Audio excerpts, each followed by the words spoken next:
Hello, I'm Maciej Mikos, and you're watching World Talks to talk about the US reducing the number of troops in Europe, Russia threatening NATO, and the latest from Ukraine. We're joined by Colonel Wojcik, Senior Research Fellow at the Heritage Foundation. Good evening. Saratoga Foundation, but that's fine. Saratoga Foundation. It's okay.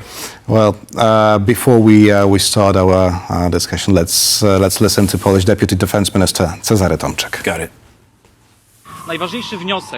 The key takeaway from our discussions here with the White House administration is that the United States will maintain a significant military presence in Poland, and that over the coming weeks, details regarding the overall U.S. presence in Europe will be discussed with the Polish government and Poland's top generals.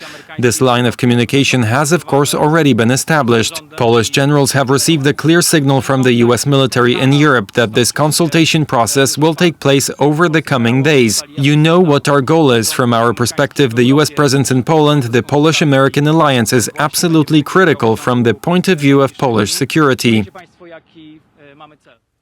So the Polish Deputy Minister speaks of a significant military presence to be maintained in Poland. However, I'm wondering whether this, significant presence means that the best part of U.S. soldiers stationed in Poland currently is going back home, and some like 2,000 or 3,000 will stay here.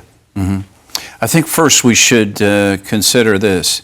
America has no better ally in Europe right now than Poland.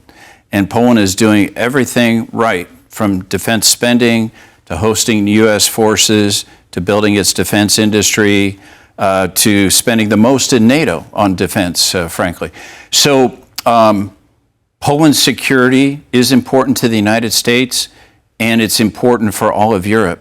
And the United States, I hope, is recognizing how important it is and does maintain a significant amount of forces here. I would argue if the U.S.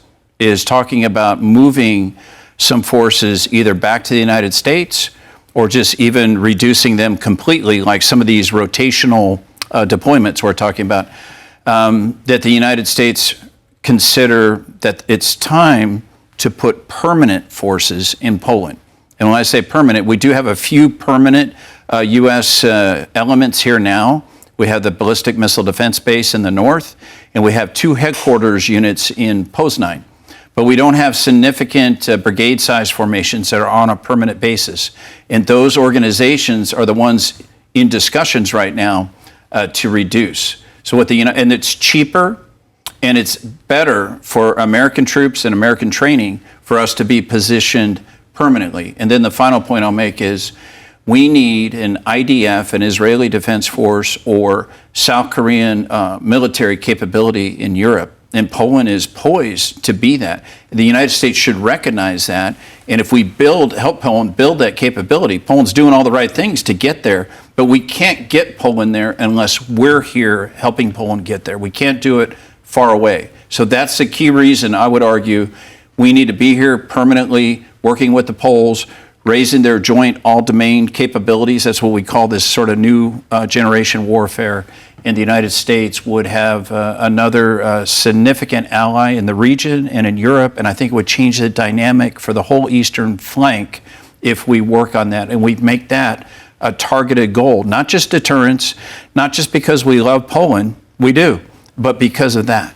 Mm-hmm. I see. Now you're talking about the permanence of the U.S. troops being deployed in Poland, but I'm wondering also whether this decision is final, or could this Polish diplomatic offensive that is taking place in Washington right now change the minds of decision makers? Mm-hmm. It's not clear if any of these decisions are final. I've heard a bunch of different narratives from our side, the American side, and both reaction to it in Europe and in Poland.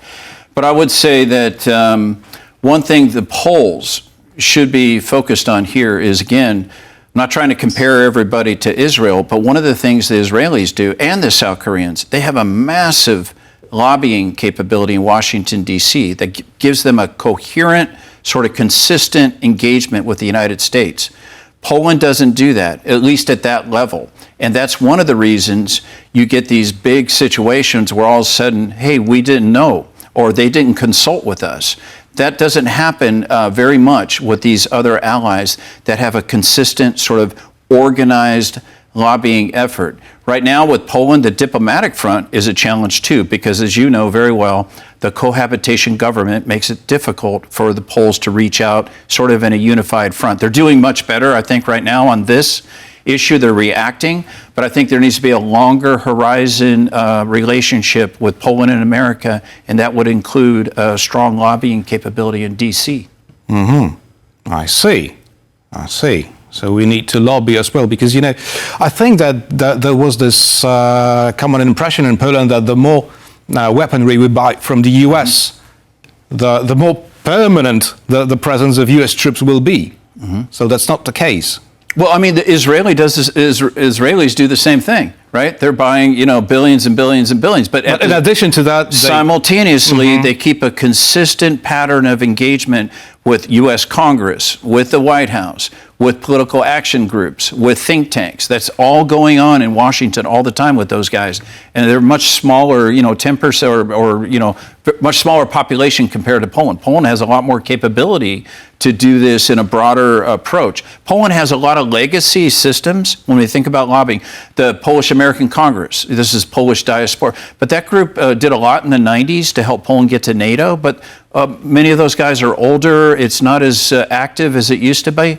So Poland can't rely on the older systems, I think, that have helped Poland get to where it is. Poland needs to look into the future. I'm talking longer horizon. This short-term thing we're talking about right here with a discussion about brigades leaving, going, staying, changing to permanent, there needs to be a full-on offensive from the government, like you just said, this sort of focused effort to go to the Pentagon, to go to the White House. That needs to happen. But I'm sort of painting the picture for a longer horizon so we can reduce these kind of unstable situations. I'm not blaming it on Poland, because clearly we had a bad communication strategy, our side, the Americans, on announcing this without discussing the rest of it. What are these other things that Minister Tomczak heard about? Why isn't that out there on the table now?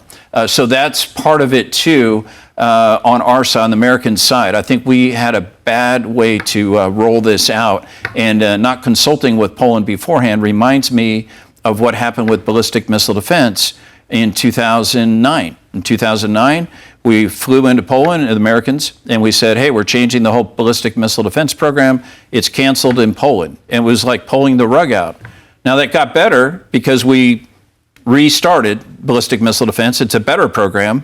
And we have a permanent ballistic missile defense side. That's the most kinetic, permanent thing we have in Poland right now. And that's not going away. That's a good thing. But we kind of fix that. But I hope what's going to happen in these discussions we're talking about will also repair the misinformation, reputation damage, or the credibility. Because there's a lot of discussion in Poland. I talk to Poles every day. Hey, what's going on with the United? Your credibility has gone this far down with us. So it's a problem on both sides. But I would say the messaging and communication has not been good. Well, we're discussing it as sort of a political or diplomatic level. But how do you feel about this recent turmoil as a soldier? No, it's terrible for me to hear that we might not be seriously listening and seeing the opportunity in Poland. Again, Poland is doing everything right, especially on the defense front, but not only on the energy front. You look at what Poland is doing in LNG and nuclear, all these things tied to America. Poland is the leader on the 3 Cs initiative on the eastern flank, trying to get all the allies together, and the leader of the B9. Poland is really out there and out front. So Poland deserves to be considered a strategic partner, strategic ally. And I would just say, I always tell people that talk about, well, what are the Poles doing? 1990, Poland is still occupied by the Russians. Poland starts doing operations in support of America from 1990, rescuing CIA assets. They start deploying. Until 1999, Poland's on multiple deployments before they even get to NATO. When they join NATO, they're doing everything with us that we ask, and they're doing it in English, we say in spades. They're doing much more than we would ask a normal ally to do. So Poland's been there for us, left and right.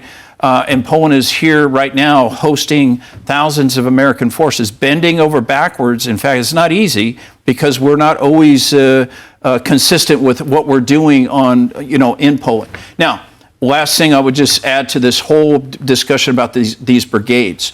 Only one nation has sent multiple brigades forward to the east flank since all this started happening really in 2014. Remember, the war's going on for 12 years now, and since 2014, we started sending companies, battalions.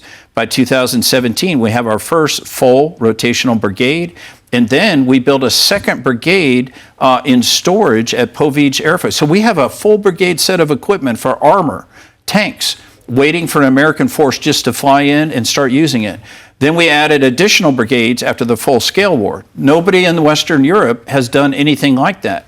And the UK, the French, the Italians, the Germans, the Spanish, in 2023, everybody agreed, hey, we're going to reinforce the eastern flank, and we're going to force or add brigades to the front line. Nobody's still done that. So the America, we're talking about moving one rotational, now two rotational brigades out or ending them, but nobody's talking about what are the West Europeans doing to offset that. Now, that could have been part of a U.S. discussion that we haven't heard about, but I don't see it. The United States should have engaged the West Europeans. Hey, by the way, we're going to do this. What are you going to do to offset it? But that didn't happen either. But the Czech president said today that he believes that the Europeans are ready to replace lacking American soldiers with their own soldiers. That's great news if they're ready to do it. But they've had since 2023. The Germans are on some 5 to 7 year plan. They're the first ones, by the way, so give them some credit to say we will do a brigade forward. And they're working on that in Lithuania, the Germans.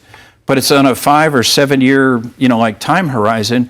When we send a rotational brigade, it's like, hey, Brigade X, go to Poland, and they come to Poland. So, it's not that we're the only capable allies in the world, and we do have global responsibilities.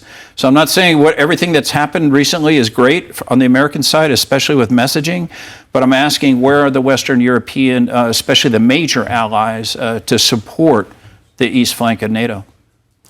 Colonel Ray Wojcik, Senior Research Fellow at the Saratoga Foundation, was our guest this evening. Thank you so much. Always a pleasure. Great to be here. And thank you for watching, and stay with us for more interviews here on TVP World.